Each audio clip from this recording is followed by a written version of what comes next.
ئەمە گۆشەی ئەمریکیە.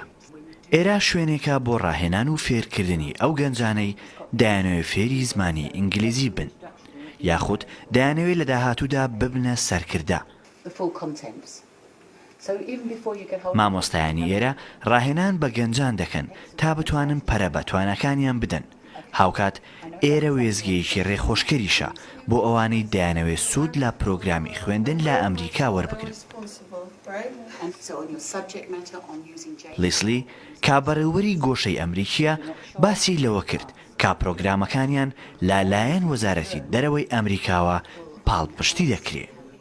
American Corner is part of the US State Department American Spaces program. گۆشەی ئەمریکی پرۆژەیەکە لەلایەن وەزارەتی دەرەوەی ئەمریکاوە سەرپەرشتی دەکرێت ئامانج لێ نزیکردنەوەی ئەمریکایە لە خەڵک.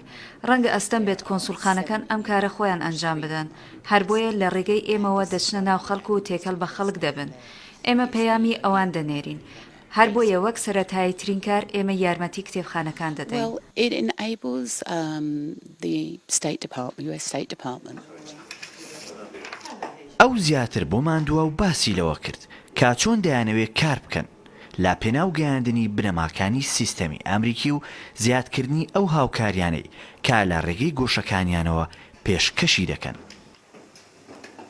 Programs that we run are largely based around English language learning. ئێمە کۆرسی فێرکردنی ئینگلیزیمان هەیە. هاوکات پرۆگرامێکمان هەیە بۆ ناردنی خوێندکاران بۆ ئەمریکا. چ خوێندکارانی دواناوەندی و چ ئەوانەی زانکۆ.